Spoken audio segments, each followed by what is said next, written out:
They just wanted to unwind at the dacha. If I see your cat on my property again, I'll catch him and take him to the shelter as a stray. And I'll file a report saying your dog bit me. Olivia and Natalie owned dachas right next to each other, inherited from their mothers, who were friends and had planted a hedge instead of a fence between their properties. Though they were friends, it was a seasonal kind of friendship. Olivia grew up, left for her studies, and eventually moved to another city. At 35, she decided to change her life and return to her small hometown. Her first summer at the dacha was peaceful. She adopted a cat named Sam, revamped the property, and created a cozy recreation area, complete with a small gazebo and flower beds. Each evening, she enjoyed reading in the gazebo, listening to the crickets, and savoring the fragrant air filled with herbs. But when Olivia returned to the dacha with Sam in a carrier the following spring, chaos erupted from the neighboring house. "What are you doing? Stop it!" a young woman yelled. Boom, bang, crash, came the cacophony in response. Someone was racing around the house, knocking things over. Suddenly, there was a moment of silence before a large, chocolate-colored blur shot out onto the porch, followed closely by something bright pink. Olivia squinted and realized it was her dacha friend, Natalie. "Natasha, what a surprise!" Olivia exclaimed, leaping up from her chair, inadvertently causing Sam, who had been sleeping on her lap, to tumble off. "Olya?" Natalie replied, momentarily confused before breaking into a joyful squeal. "Olivia." She rushed to the fence, pursued by a massive chocolate Labrador named Barney. "Barney, sit. What a silly dog." Natalie waved her hand in frustration as Barney bounded over the fence toward Sam, who was bewildered by the sudden commotion. "Natalie, control your dog," Olivia shouted, panic rising in her voice.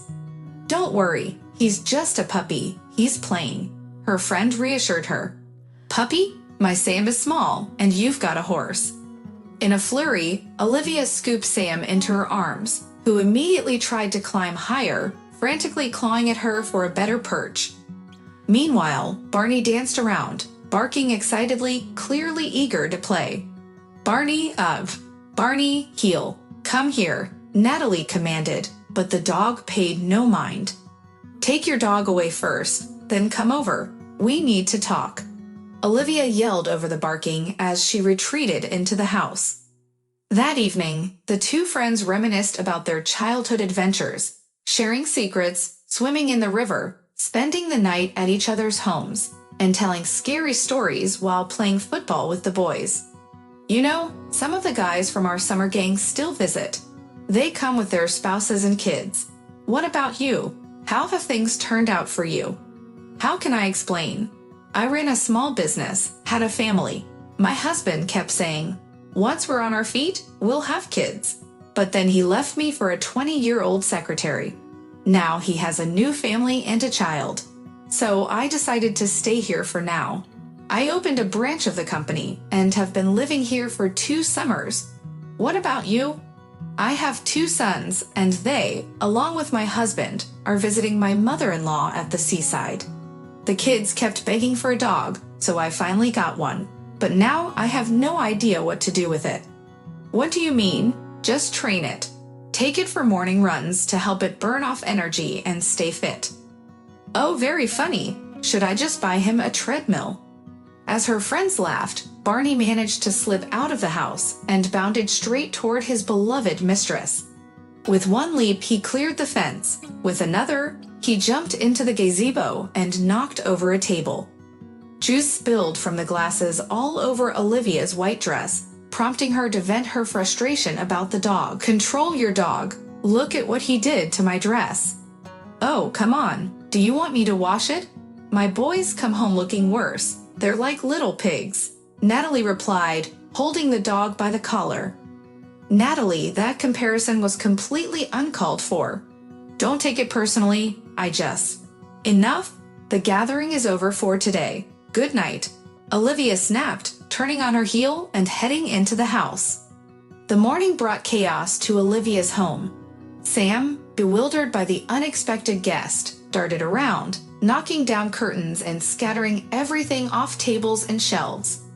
Barney, the uninvited guest, chased him, his claws tapping on the floor and barking loudly. Olivia, used to the tranquility of the dacha, had left the door open, allowing the curious dog to enter her home early in the morning. "Olivia, I'm so sorry. I didn't even notice he got out," Natalie called from a distance, rushing to help. "This isn't funny. Yesterday, it was my dress. Today, he's wrecking my house. You need to do something about your dog. He'll calm down as he gets older, but he won't grow up overnight. Do you expect me to just put up with this until then?" "Olivia, I promise I'll keep a closer eye on him. I'll even put him on a leash." Natalie kept her word and leashed Barney.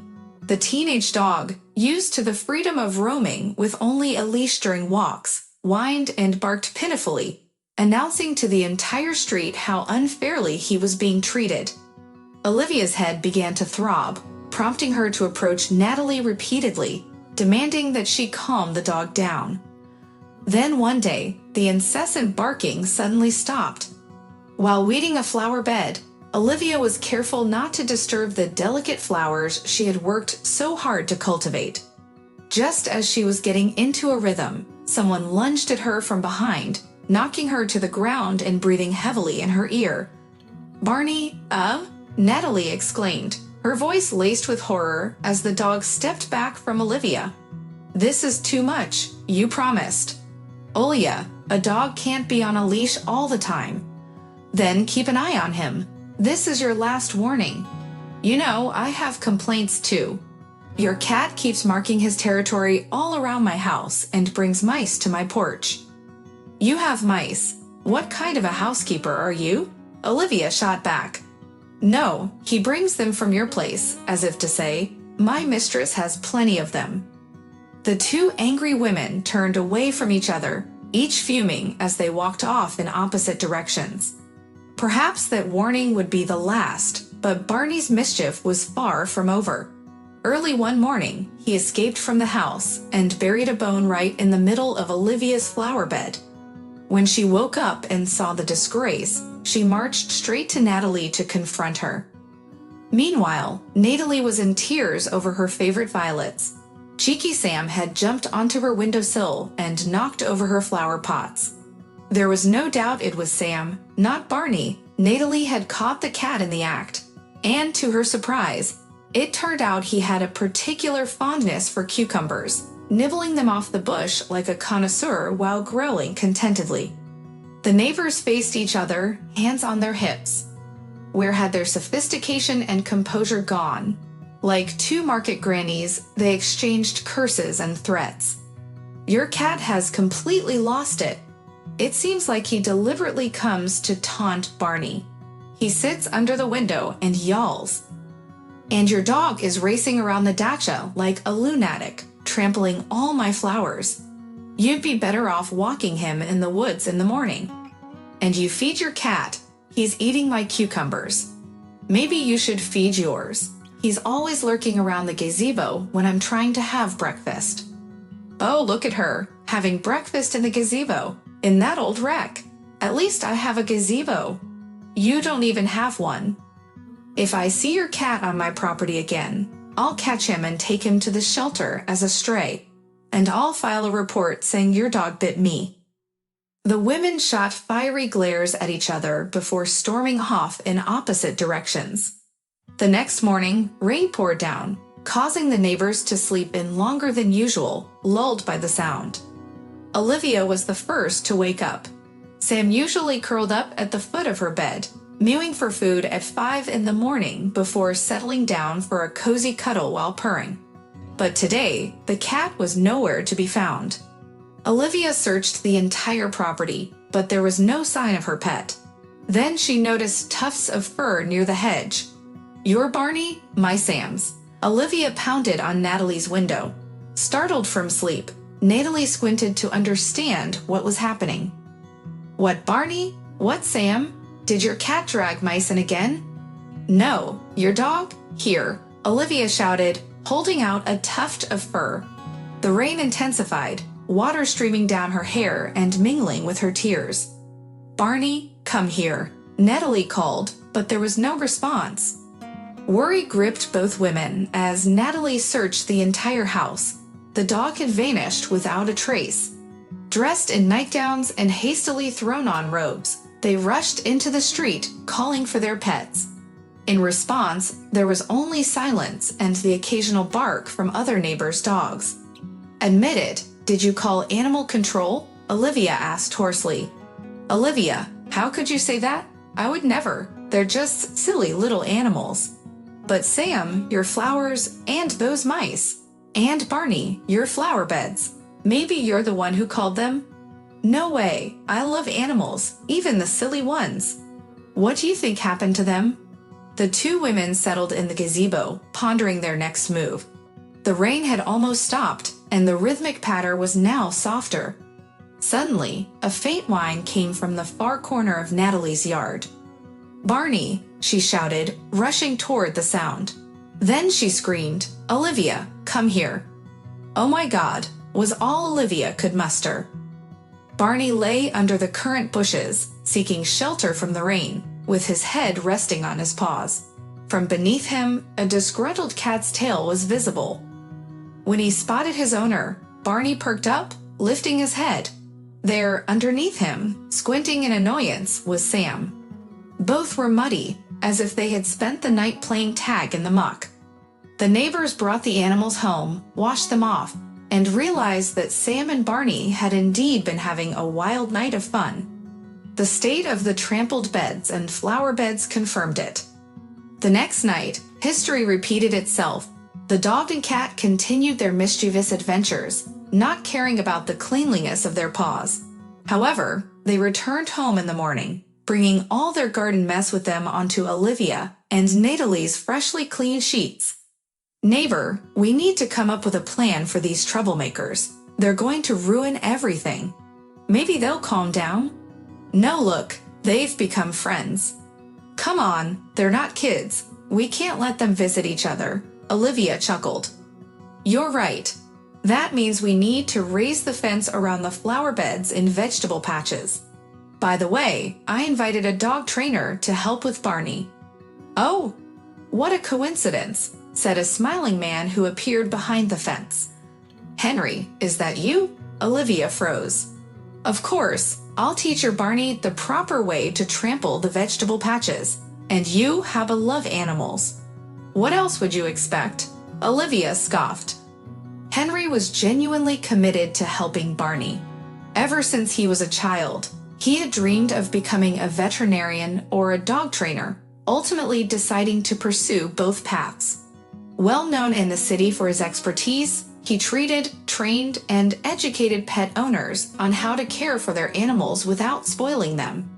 He eagerly accepted Natalie's request for assistance with Barney, especially when he learned that Olivia needed help too.